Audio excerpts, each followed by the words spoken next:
यदि आपकी कोई घड़ी चोरी कर ले, आप उसके खिलाफ एफआईआर दर्ज करा सकते हैं थाने पे, लेकिन अगर आप कोई घर पे कब्जा कर ले तो एफआईआर दर्ज नहीं होगा।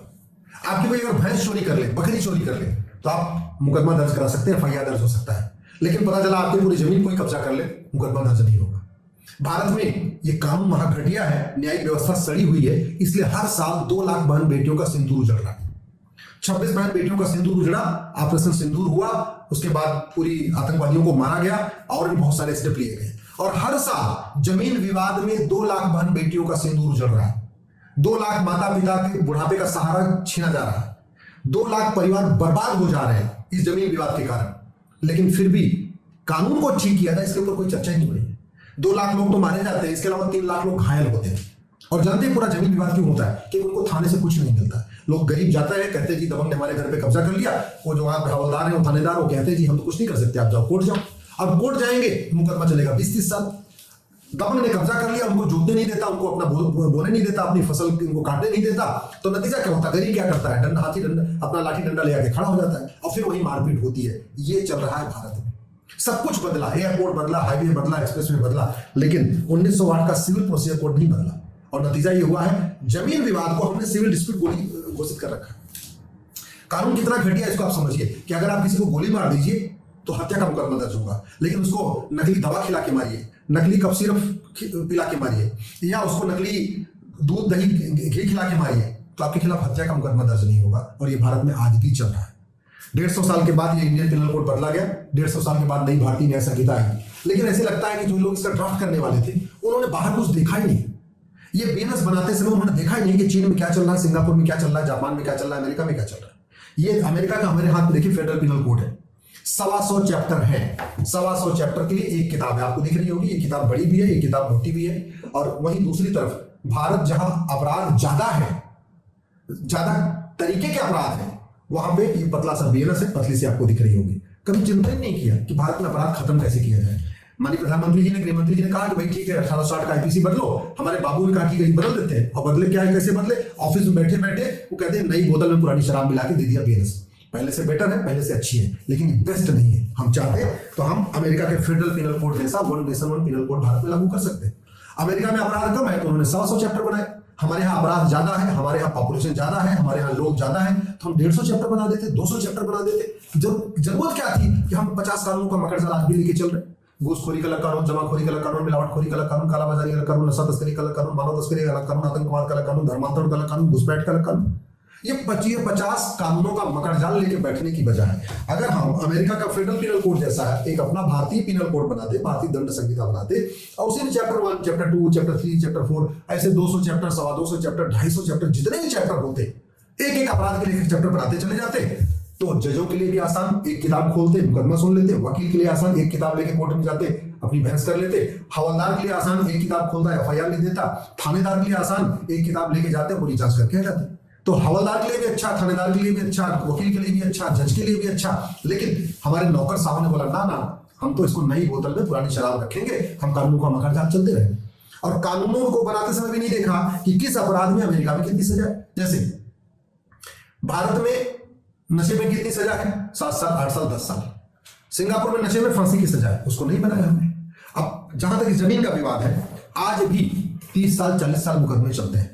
मुकदमे की शुरुआत कहां होगी? तहसीलदार के यहां से, चकबंदी अधिकारी के यहां से, फिर उसके ऊपर एसओसी, फिर उसके ऊपर डीटीसी, फिर उसके ऊपर चकबंदी कमिश्नर, फिर उसके ऊपर हाई कोर्ट, फिर उसके ऊपर सुप्रीम कोर्ट। एक गरीब आदमी जो ठीक से अपना परिवार नहीं चला पा रहा है, उसके 2 बीघे जमीन, 3 बीघे जमीन पे किसी ने दबंग ने कब्जा कर लिया, वो सुप्रीम कोर्ट आते आते बेचारा जमीन तो पहले उसकी कब्जा हो रखी थी, घर का सोना चांदी भी बिक जाएगा, जो घर में उसके पास जो कुछ बचत है वो भी खत्म हो जाएगी।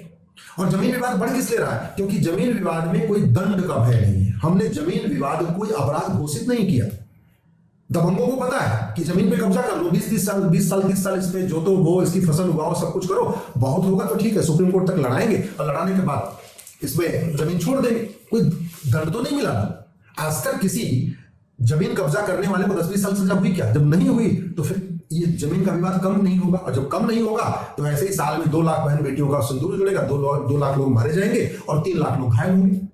सामाजिक समरसता टूट रही है। क्यों? क्योंकि हमने जमीन विवाद को सीरियस क्राइम डिक्लेयर नहीं किया, जमीन कब्जा करने को हमने सीरियस क्राइम डिक्लेयर नहीं किया। आपस का भाईचारा खत्म हो रहा है। अड़ोसी पड़ोसी के अंदर जो व्यवहार चल रहा था वो भी खत्म होता जा रहा है। हमारा जुडिशियल सिस्टम ऐसा है कि कोई एक मुकदमा डिसाइड करने के लिए कम से कम 50 गवाह इधर से चाहिए, 50 गवाह उधर से चाहिए। तो मुकदमा चल रहा था दो लोगों के बीच में। अब चूंकि जुडिशियल सिस्टम कह रहा है कि गवाह पेश करो, तो बेचारा गरीब भी गवाह ले आ रहा है, अमीर भी गवाह ले आ रहा है। जो दबंग है, जो अमीर है, उसके गवाह आराम से आ जा रहे हैं, क्योंकि तो बढ़िया टैक्सी कर देगा, कार कर देगा, खाए खिलाएगा पिलाएगा, जो गवाही देगा उनको 10-20 हजार रुपए देगा। वो गरीब कहां से गवाह लाए? वो तो खुद ही साइकिल से आता है, वो तो खुद ही बस में धक्के खाते हुए आता है। उसके लिए कौन आएगा? उसके लिए गवाह आएंगे तो ढंग से कुछ चाय भी नहीं पिला पाएगा। हम गरीबों की इतनी बात करते हैं, कमजोरों की इतनी बात करते हैं, लेकिन जुडिशियल सिस्टम को बदलने की बात नहीं करते। पता नहीं इस देश में संसद विधानसभा में इस अंग्रेजों के सिविल प्रोसीजर कोड को बदलने की चर्चा क्यों नहीं हो रही है? हम इसको परफेक्ट मान के क्यों बैठे हैं? हम इस गुलामी के कानून को बदलने और एक नई हम अपना खुद का भारतीय संपत्ति संहिता क्यों नहीं बना लेते? हम भारतीय दंड अमेरिका के तरीके भारतीय दंड संहिता क्यों नहीं बना देते? हम one nation one penal code, one nation one property code क्यों नहीं बना रहे? हम संपत्ति को आधार से लिंक करने के लिए व्यवस्था क्यों नहीं कर रहे? कानून क्यों नहीं बना रहे जिससे जमीन का विवाद हमेशा हमेशा के लिए खत्म हो जाए? और फिर जमीन पे कब्जा करने को हम सीरियस क्राइम क्यों नहीं डिक्लेयर कर रहे? अगर 100 रुपए की चोरी अपराध हो सकती है तो 1 बीघे जमीन पे कब्जा करना ये अपराध क्यों नहीं होना चाहिए? अगर गाय की चोरी करना अपराध हो सकती है तो गौशाला पे कब्जा करना इसको अपराध क्यों नहीं होना चाहिए? अगर भैंस की चोरी, बकरी की चोरी अपराध हो सकती है तो किसी के घर पे कब्जा करना ये अपराध क्यों नहीं होना चाहिए?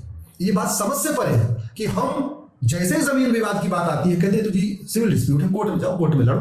कहां से लड़ेगा गरीब? अरे उसके पास बेचारे का थाना होता है, थाना जाता है, वो चाहता है उसको थाने से न्याय मिल रहा है, और हवलदार और वहां के थानेदार हाथ खड़ा कर देते हैं। वो भी बेचारे क्यों खड़ा कर दे? क्योंकि कानून ऐसा है।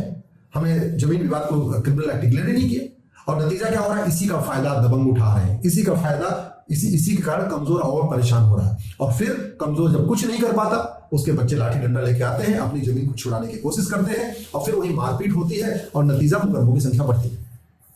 जो जमीन विवाद थानेदार कह रहा था या हवलदार कह रहा था कि भैया ये तो सिविल डिस्प्यूट है, कोर्ट जाओ, जैसे वहां लाठी आपस में चली, जैसे किसी का सर फूटा, फिर तुरंत एफआईआर दर्ज हो गई। मतलब पहले जमीन विवाद के लिए बेचारा गरीब आया, बोले साहब ऐसा है, देखो हमारी जमीन पे कब्जा हो रखा है, इसको छुड़ा दो। तो थानेदार साहब कह रहे हैं कि हम तो कुछ नहीं कर सकते, जाओ कोर्ट जाओ। और जैसे वो लाठी लेके गया और जो उसकी जमीन पे कब्जा करने आया, जैसे उसको 2 लाठी मारा उसने, जैसे उसने हाथ पैर उसका तोड़ा, तुरंत एफआईआर हो जाएगा। और वो फिर जेल कौन जाएगा? वही गरीब जाएगा जिसकी जमीन है। तो हो क्या रहा है? वो कहते नहीं, डबल नुकसान हो रहा है। एक तो जमीन, गरीब की जमीन पे कब्जा हो रहा है, और फिर जब गरीब अपनी जमीन छुड़ाने के लिए लाठी डंडे लेकर निकल रहा है तो ऊपर से उसी के ऊपर मुकदमा भी हो रहा है, उसी वही जेल भी जा रहा है। ये भारत में चल रहा है। जो 5 करोड़ केसेस के कारण 5 करोड़ परिवार टेंशन में है, वो ठीक किया जा सकता है। भारत में आज तक हमने फर्जी मुकदमे को सीरियस क्राइम डिक्लेयर नहीं किया, फर्जी गवाही को हमने सीरियस क्राइम डिक्लेयर नहीं किया। दुनिया के कई देशों में फर्जी मुकदमा लिखवाना बहुत सीरियस क्राइम है, इसलिए फर्जी वहां मुकदमे नहीं होते। दुनिया के कई देशों में फर्जी गवाही देना बहुत सीरियस क्राइम है, इसलिए वहां लोग गलत काम करते नहीं, क्योंकि उनको कोई गवाह नहीं मिलता। भारत में तो फर्जी मुकदमे लिखवा दो, फर्जी गवाही भी करा लो, पैसा दे के फर्जी जांच भी करवा लो, और जज साहब से लेन देन करके फर्जी फैसले भी ले लो, और जाओ फिर मुश्किल से बाद में क्या होगा? हाई कोर्ट में होगा, फैसला पलट दिया जाएगा, सुप्रीम कोर्ट फैसला पलट देगी, किसी को सजा तो हुई नहीं। मुझे लगता है जुडिशियल सिस्टम को ठीक करने की जरूरत है। जैसे हमने ऑपरेशन सिंदूर किया, जैसे हमने ब्रह्मोस बनाया, जैसे हमने परमाणु बम बनाया, जैसे हमने विदेशों से राफेल खरीदा।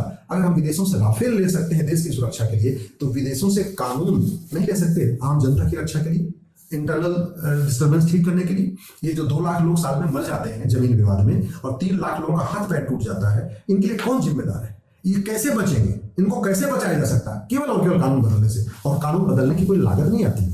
हाईवे बनाने की, एयरपोर्ट बनाने की, एक्सप्रेसवे बनाने की, बुलेट ट्रेन बनाने की, कुछ भी काम करें, हॉस्पिटल बनाने की और स्कूल बनाने की लागत आती है, लेकिन पुलिस रिफॉर्म की कोई लागत नहीं आती, जुडिशियल रिफॉर्म की कोई लागत नहीं आती, कानूनों को बदलने की कोई लागत नहीं आती। जो काम फ्री में हो सकता है, जिससे करोड़ों लोगों को फायदा हो सकता है, वो नहीं हो रहा है। इसलिए मैं अपने सभी माननीय सांसदों से हाथ जोड़ के निवेदन कर रहा हूं, आप जुडिशियल रिफॉर्म के लिए आवाज उठाइए, पुलिस रिफॉर्म के लिए आवाज उठाइए, एडमिनिस्ट्रेटिव रिफॉर्म के लिए आवाज उठाइए, ये घटिया कानूनों को बदलने के लिए आवाज उठाइए। जमीन पे कब्जा करना, इसको सीरियस क्राइम डिक्लेयर करिए।